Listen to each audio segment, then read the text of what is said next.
Who is Donald Trump? As the election approaches, who is this guy that has really become America's liar in chief? Donald Trump. I thought I'll bring you two people who really know Donald Trump into his kitchen. Two people you know that when they tell you about Donald Trump, you don't need any more research. And I'm talking people in the persons of Omarosa and Michael Cohen. Those two were more or less introduced to us through Donald Trump because of how close they were with him. Now they've fallen out and they are telling their stories about Donald Trump in a way that it could help you decide who you want to vote for.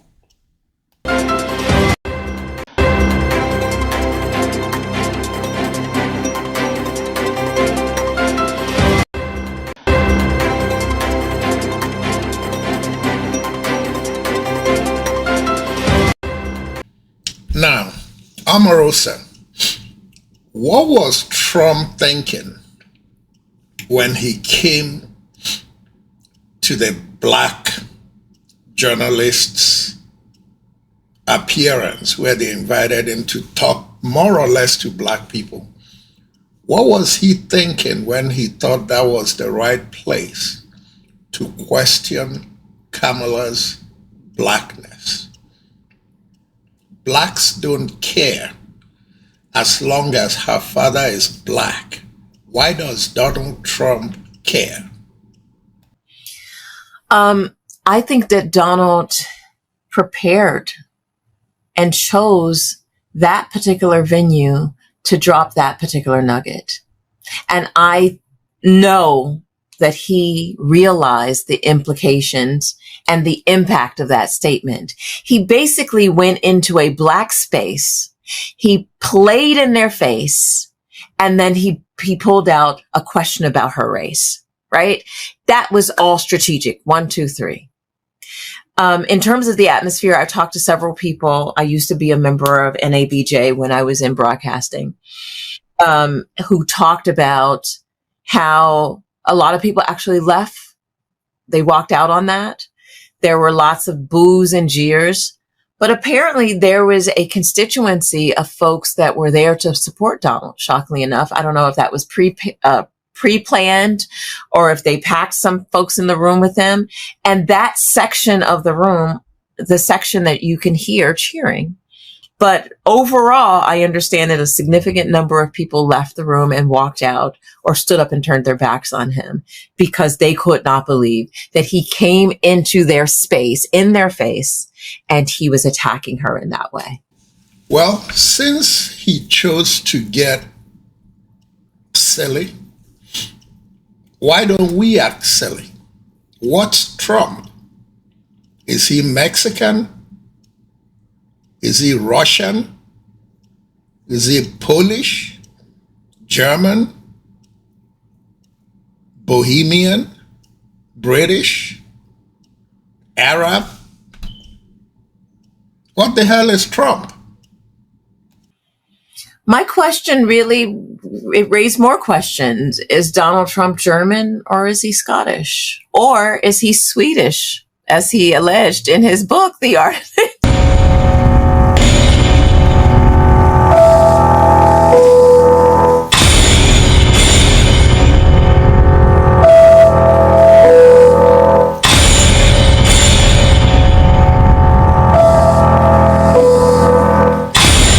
Hello, everybody.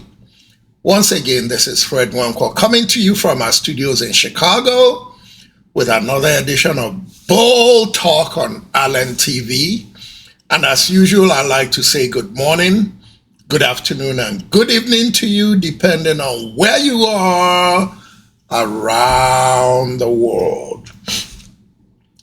As much as we have going on in Nigeria, I thought I'll pivot today and come back to where I live. Charity begins at home.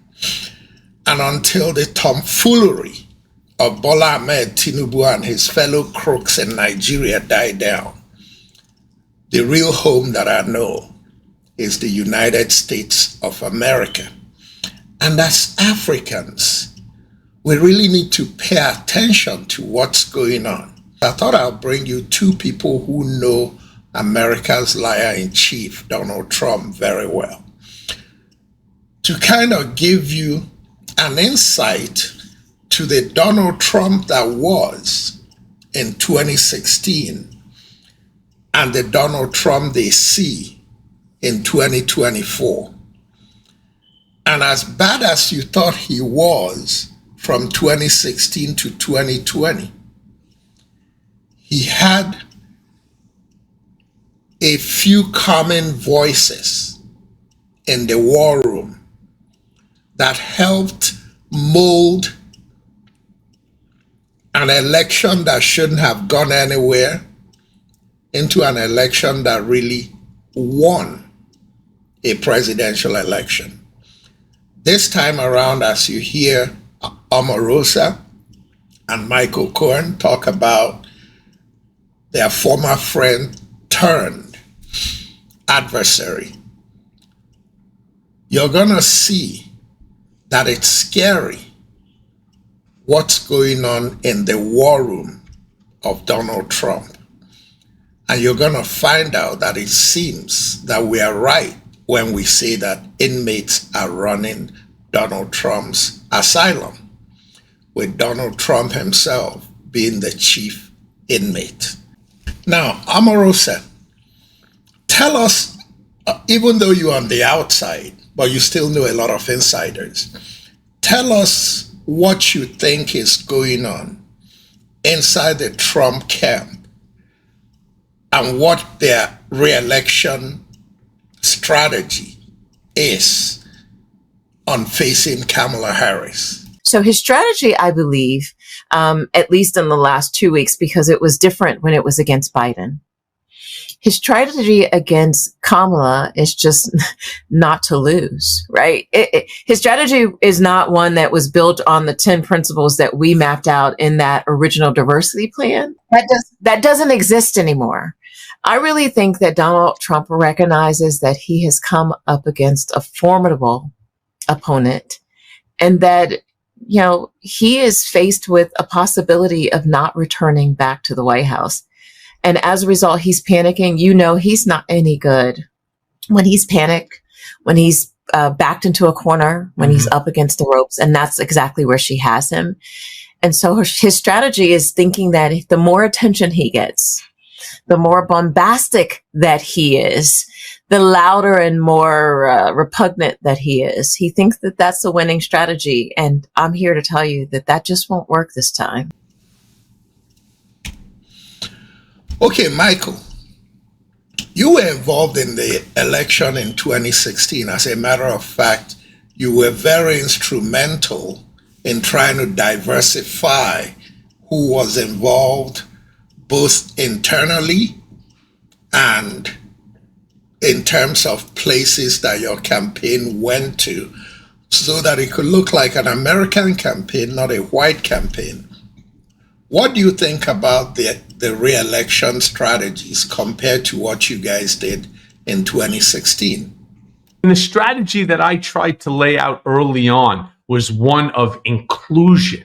And it was one of the reasons why, with Pastor Darrell Scott, I said to him, as you keep going out and you keep talking to people, your audience is almost 100% white.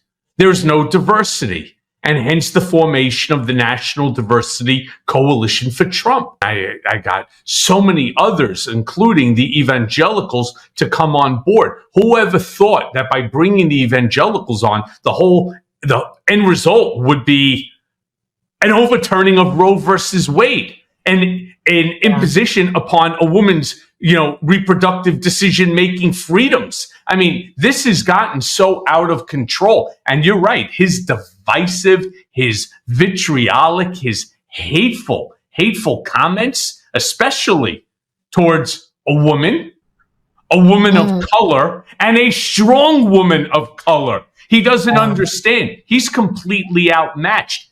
And the schmucks, these fucking dummies that he has around him, They don't understand. They just don't understand. They're so myopic in their thoughts and in their process that they are allowing him and putting him before groups like the National Association of Black Journalists, which we're going to get into. We're clearly going to be talking about that.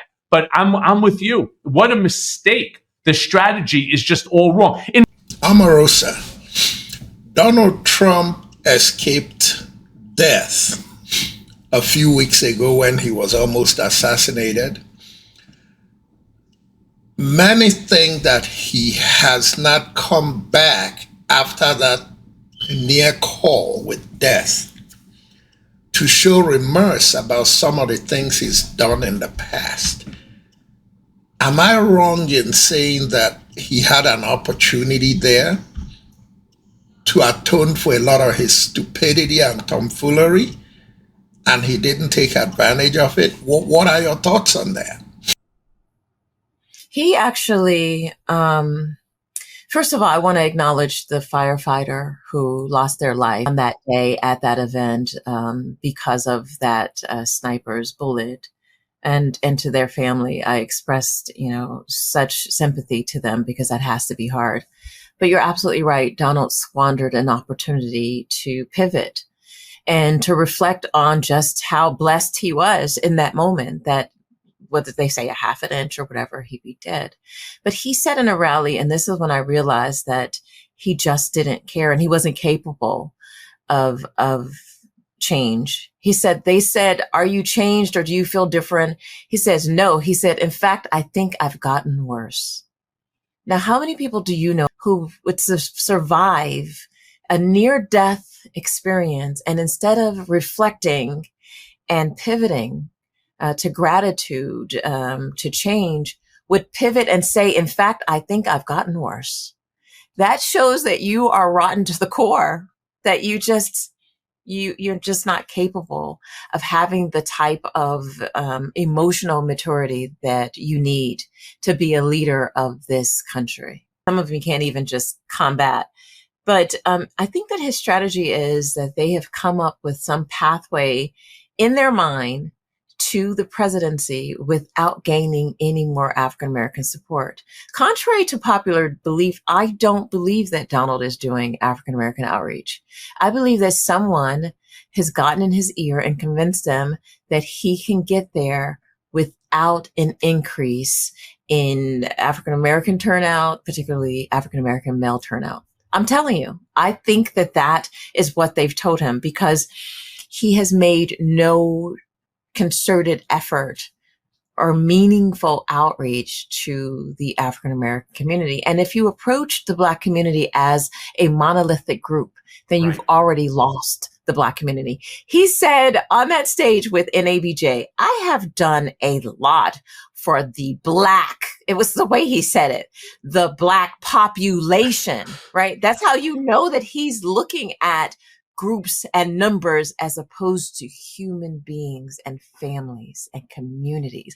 But when he said the Black population, he was looking at it from a numeric standpoint, right, and not at a very humanistic standpoint. And I'm telling you, he's convinced that he can get there, that he has a pathway to the presidency without an increase in African-American turnout. Now, Michael, since your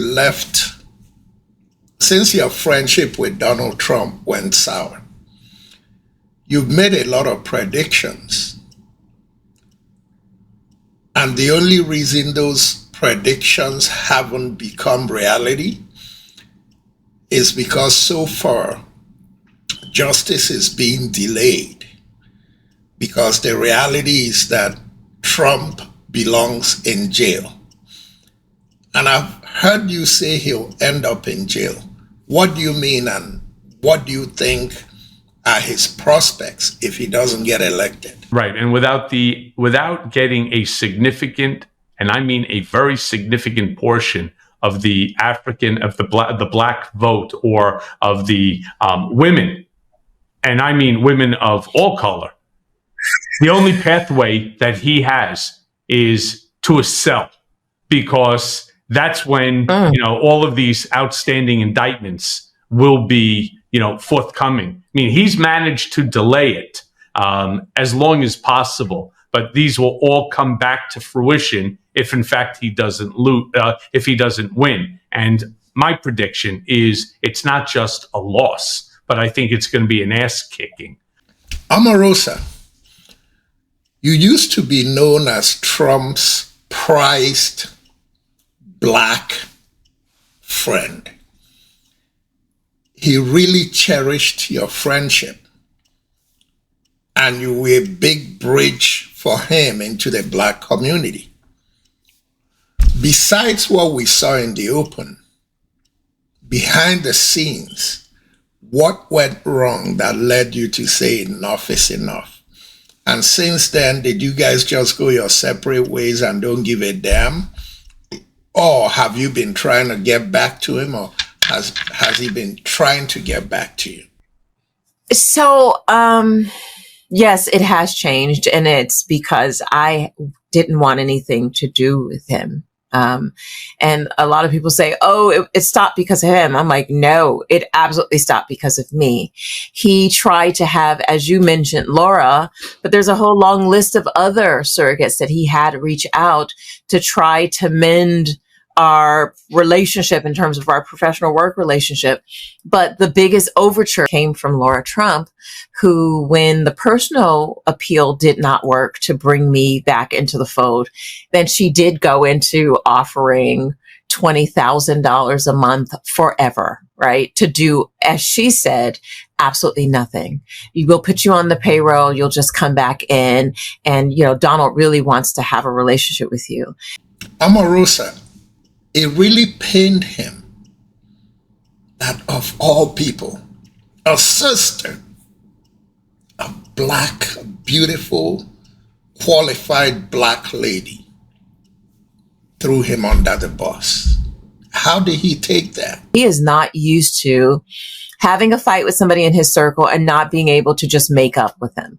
Remember, he fought with Steve Bannon. They fought, he kicked them out, they battled, he came back in. Gorka, they fought, they they come back in. Donald is not used to having those types of disagreements with people, disputes, whatever, and him not being able to charm them back into Trump world.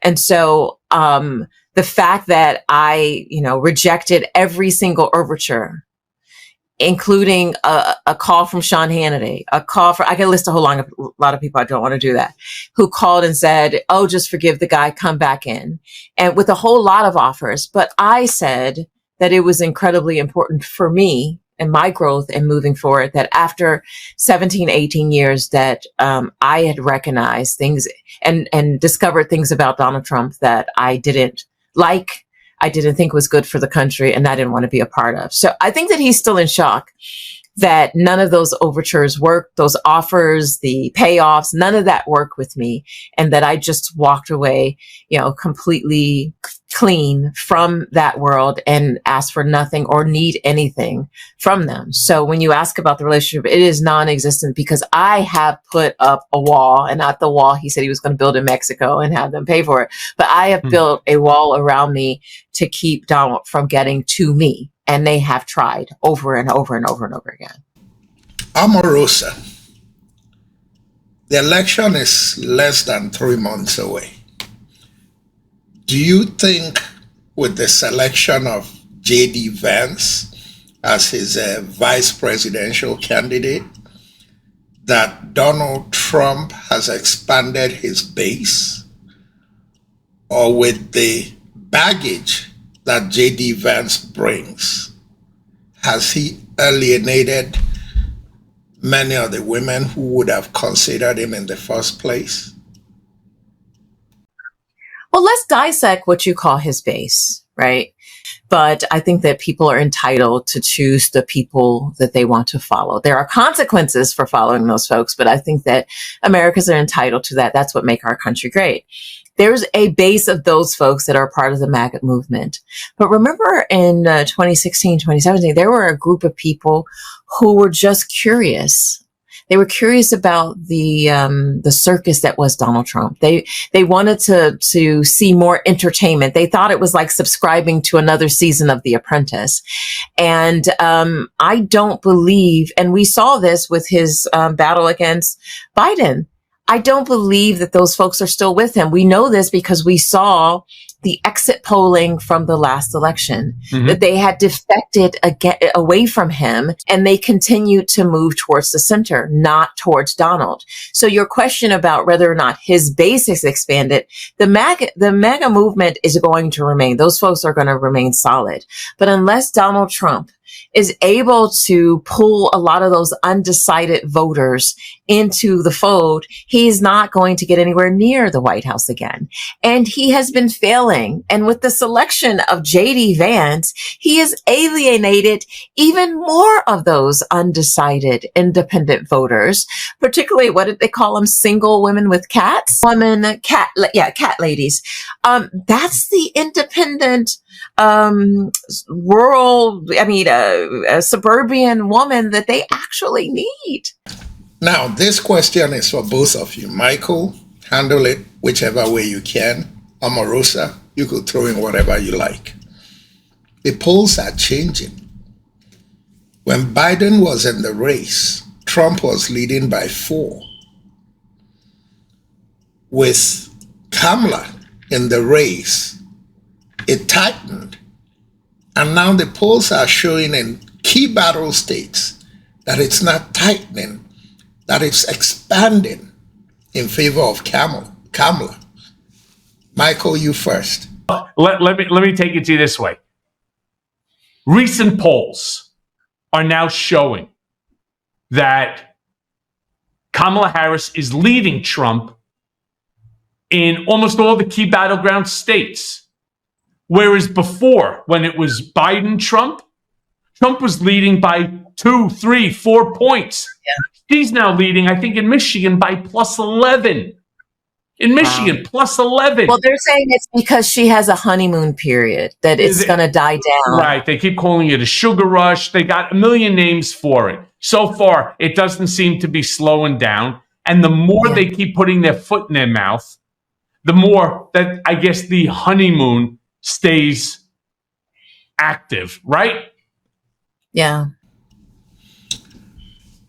So do you think America's liar-in-chief is going to debate America's Attorney General,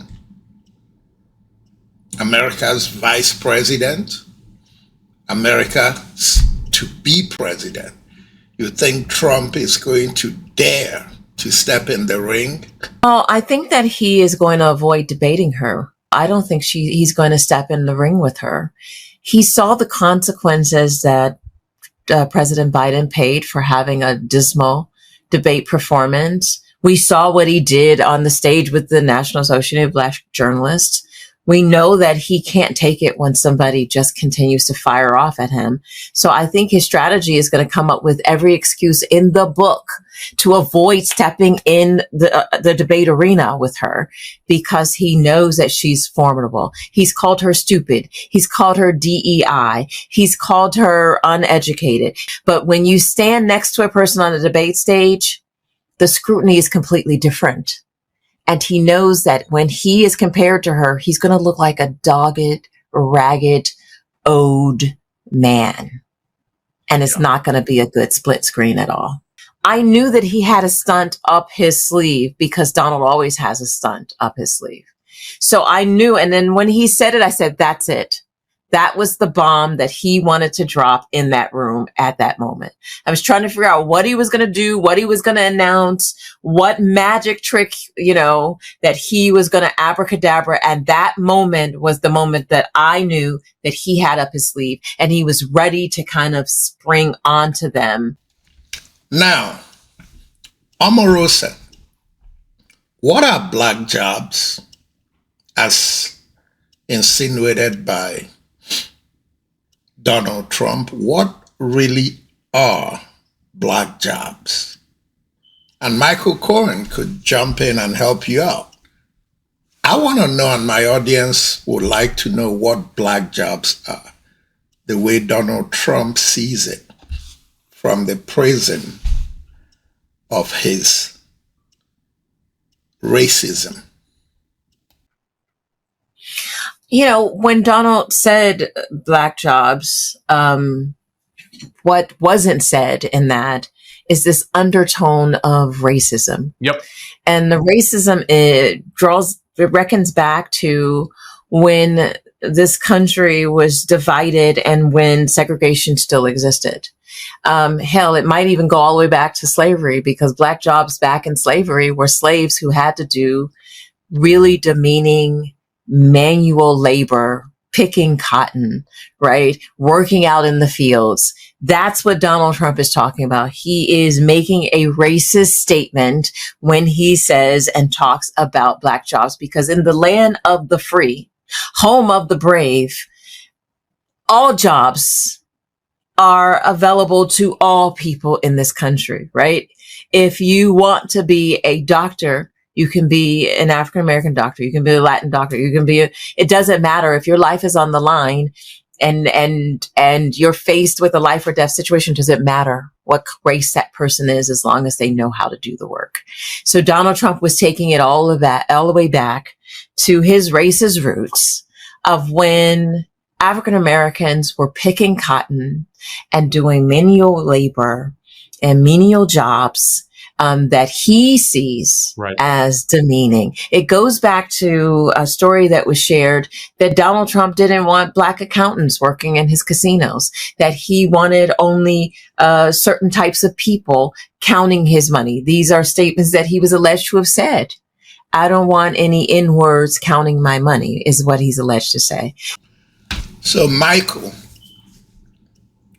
let's focus on the women's side of it, specifically black women. What do you think black women got out of that appearance that Donald Trump made at the journalists' forum, where first of all, he attacked a female black journalist who handled it with class, and then his statement about Kamala? I'd like to know your opinion. But I know for a fact that black women will never forget that moment when he questioned Kamala Harris's identity and background. I'll never forget. I don't think they'll ever forget it. Now, Omarosa, the last word is yours. Can I ask a favor? Of course. I just joined TikTok, so can you please follow me on Lady Omarosa on TikTok? You got it. And my viewers, I believe, are also going to follow you. Ladies and gentlemen, with that said, this is Fred Wanko coming to you once again from our studios in Chicago with another edition of Bull Talk on Allen TV.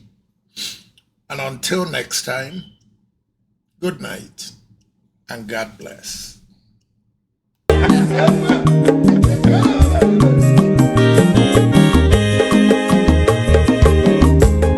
Onye mazolo bio akwa nwa zoro bio Max ibia bunye bekwanu mo no fube nazo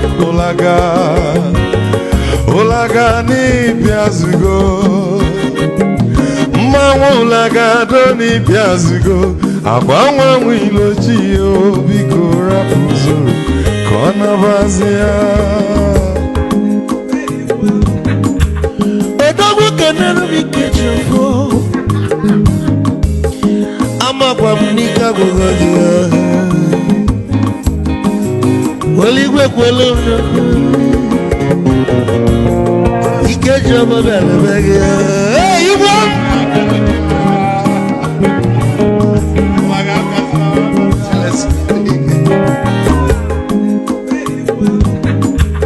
a dog can never be kitchen for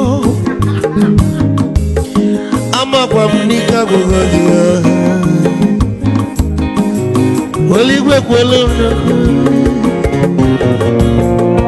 ike jọba belebege. Hey, Igbo!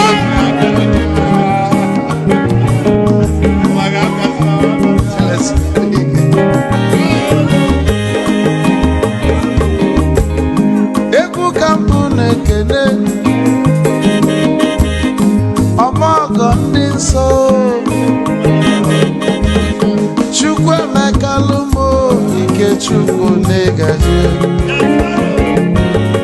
esi nwanne m ekene dị ịlapụlụ ife niile na-eme wee bịa nke gosili na anyị na gị bụ nwanne wisdom ga-adị ka nye gị maịkị ka ogobanya bụ egwu isili maxi ọ bụ na-etiri egwu a malụkwa malụ n'imego m ife ọjọọ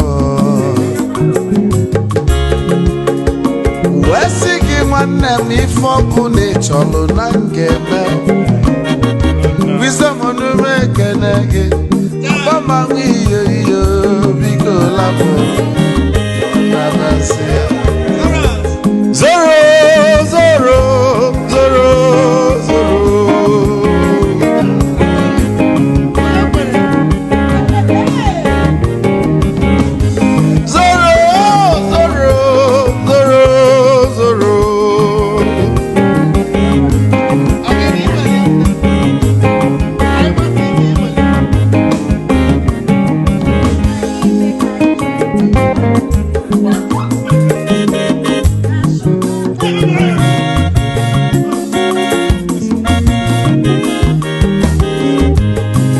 Duru joy na bugwa Hausa Sokoto Ojembe nwilo anụ solo nwe ma n'ọfịa na-ara onye nwụrụ zuru ike